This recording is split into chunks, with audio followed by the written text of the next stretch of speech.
আসসালামু আলাইকুম, আমি শান্ত। আজকের ব্লগটি হতে যাচ্ছে কুয়াকাটা ট্যুরের প্রপার গাইডলাইন। জানতে পারবেন কিভাবে আসবেন, খরচ কেমন হবে, কি কি দেখতে পারবেন, সব কিছু।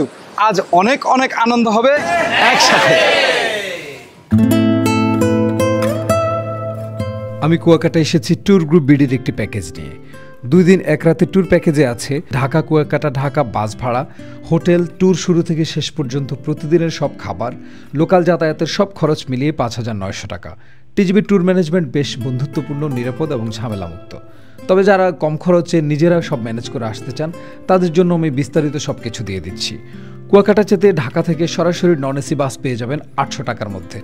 এসি গাড়ির ভাড়া 1000 থেকে 1500 টাকা। তবে কলাপাড়া থেকে কুয়াকাটা পর্যন্ত রাস্তা ভালো না হওয়ায় এসি গাড়ি পটুয়াখালী কলাপাড়া পর্যন্ত যাবে, তারপর সিএনজি বা অটোরিকশা যোগে কুয়াকাটা যেতে হবে। ভাড়া পড়বে 300 থেকে 500 টাকা, সময় লাগবে প্রায় 1 ঘন্টা। ঢাকা থেকে আবদুল্লাপুর, মিরপুর, পান্থপথ, কালশী, কচুক্ষেত, কুড়িল, আরামবাগ, সায়দাবাদ সহ বিভিন্ন পয়েন্ট থেকে আপনার সুবিধা ও সময় অনুযায়ী বাস পেয়ে যাবেন। আর কলাপাড়া থেকে কুয়াকাটা ভাঙাচোরা রাস্তার কাজ চলমান, ধারণা করা হচ্ছে 2 মাসের মধ্যেই ঠিক হয়ে যাবে। গাড়ির টিকিট করতে পারেন সরাসরি কাউন্টার থেকে অথবা অনলাইনে সহজ.com, পরিবহন.com বা বিডিটিকিট.com থেকে।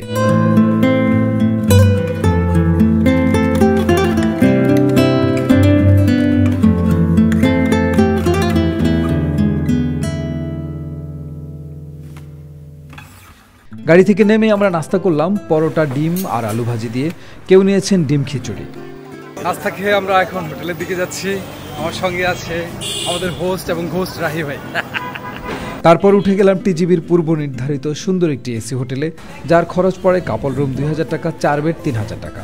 এছাড়া আশেপাশে 1000 থেকে শুরু করে 5-6000 টাকা পর্যন্ত অনেক ধরনের এসি, নন এসি হোটেল আছে, যা এখানে এসে খুঁজে দেখে ঠিক করা যাবে। তবে আসার আগে যোগাযোগ করে হোটেল ঠিক করে নেওয়াটা বেটার। এবার এক নজরে আমাদের হোটেলের টুইন বেডেড এসি রুমটি দেখে নেওয়া যাক।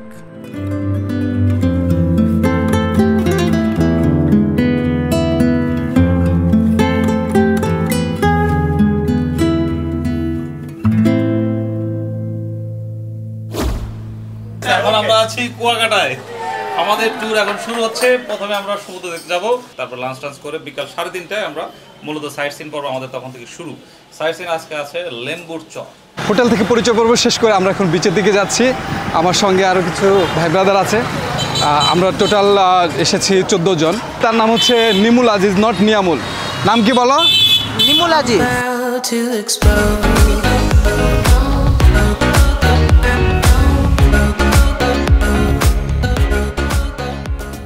বিচে কিছুক্ষণ সময় কাটিয়ে আমরা হোটেলে ঢুকে ফ্রেশ হয়ে এখন যাচ্ছি লাঞ্চ করতে। আর লাঞ্চে আমাদের দেওয়া হয়েছে ভাত, ভর্তা, সবজি, সাথে বড় সাইজের একটি রূপচাঁদা।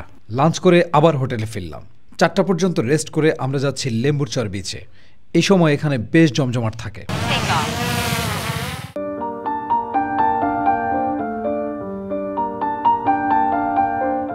সাগরকন্যা কুয়াকাটা সমুদ্র সৈকত প্রায় 18 কিলোমিটার বিস্তৃত। এই সৈকত থেকে সূর্যোদয় এবং সূর্যাস্ত দুটোই দেখা যায়। কুয়াকাটা নামের পেছনে জড়িয়ে আছে আরাকানিদের এদেশে আগমনের ইতিহাস। 18 শতকে মুঘল শাসকদের দ্বারা বার্মা থেকে বিতাড়িত হয়ে আসে আরাকানিরা। এই অঞ্চলে এসে বসবাস করতে গিয়ে মিঠা পানির উৎস হিসেবে তারা প্রচুর কূপ বা কুয়া খনন করেছিল। সেই থেকেই এই অঞ্চলের নাম হয়ে যায় কুয়াকাটা। কুয়াকাটা হিন্দু ও বৌদ্ধ সম্প্রদায়ের তীর্থস্থান। অগণিত ভক্তরা এখানে রাস পূর্ণিমা এবং মাঘী পূর্ণিমা উৎসবে উপস্থিত হন। এই উৎসবে তীর্থযাত্রীরা উপসাগরে পবিত্র স্নান করেন এবং ঐতিহ্যবাহী রাসমেলায় অংশ নেন।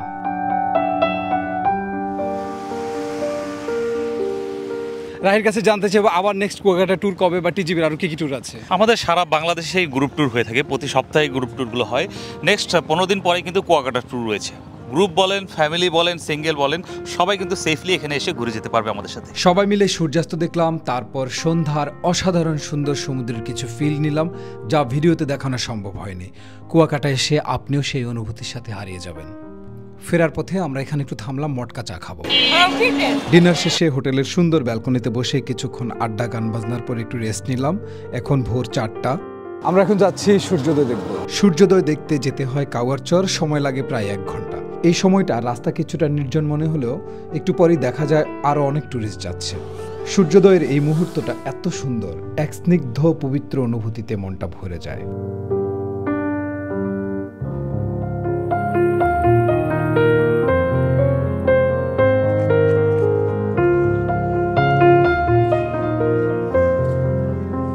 কুয়াকাটা ট্যুরে এসে আমার সাথে পরিচয় হয়েছে ইয়ামিনের। খুবই ভালো একটা ছেলে, পুরোটা সময় আমার সাথে ছিল, আমাকে ক্যামেরায় অনেক হেল্প করেছে এবং ওর আরেকটা বড় পরিচয় আছে, সে একজন প্লেয়ার। আমি মোহাম্মদ মাহতাব হোসেন ইয়ামিন। আমি একজন তাইকোয়ান্ডো প্লেয়ার। আমি তাইকোয়ান্ডো প্র্যাকটিস করি ঢাকাতে। ইন্ডিয়াতে যে আমি সোলো স্পেয়ারিংয়ে সিলভার আর টিম স্পেয়ারিংয়ে ব্রোঞ্জ, আর দুবাইতে যে সোলো এবং টিম স্পেয়ারিং দুটিতে আমি দুটি ব্রোঞ্জ মেডেল পেয়েছি। সবাই ওর জন্য অনেক অনেক দোয়া করবেন, ও যেন বিশ্বের দরবারে বাংলাদেশকে রিপ্রেজেন্ট করতে পারে ওর গেম দিয়ে, এবং ও যেন অনেক অনেক ভালো করে ব্যক্তিগত জীবনে, সে যেন একজন অনেক ভালো মানুষ হয়। সকালে নাস্তা খাওয়াটাও জরুরি হয়ে পড়েছে। আমরা নাস্তায় নিয়েছি ইলিশ খিচুড়ি। সাগর সৈকতে সূর্যোদয় দেখে ইলিশ খিচুড়ি খেয়ে এবার আমরা যাচ্ছি রাখাইন পল্লীতে। আমরা এখন রাখাইন পল্লীতে যাব। এটা হচ্ছে রাখাইন তাঁতপল্লী। আমরা ভেতরে গিয়ে দেখবো এবং এটা সম্পর্কে বিস্তারিত কিছু তথ্য জানবো। আমরা এখন যাচ্ছি বৌদ্ধবিহারে। এখানে ঢুকতে 10 টাকার টিকিট কাটতে হয়। কুয়াকাটা থেকে 8 কিলোমিটার দূরে রাখাইন সম্প্রদায়ের বসতি মিস্ত্রিপাড়া। প্রায় শতাধিক রাখাইন পরিবার এখানে বসবাস করে। মন্দিরের সামনে সিমেন্ট দিয়ে 2টি বাগ তৈরি করা আছে, আর ভেতরে আছে 35 ফিট উচ্চতার বিশাল এক বুদ্ধ মূর্তি।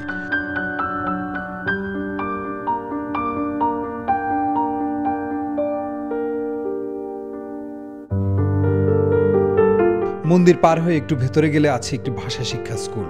মন্দির থেকে বের হয়ে একটু ভেতরে গেলে দেখা যাবে বেশ কিছু দোকান, যেখানে রাখাইন সম্প্রদায় তৈরি করা বিভিন্ন কাপড় ও ঘর সাজানোর জিনিসপত্র পাওয়া যাবে। দোকানগুলোর পেছনে আছে রাখাইন জাদুঘর।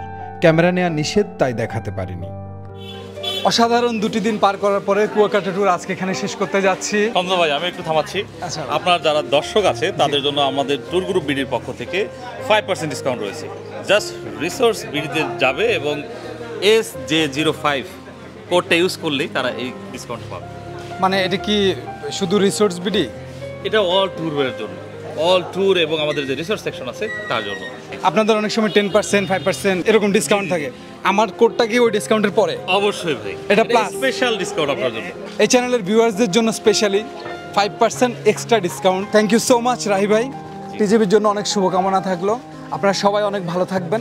আবার দেখা হবে পরবর্তী ভিডিওতে, আবার আনন্দ হবে একসাথে।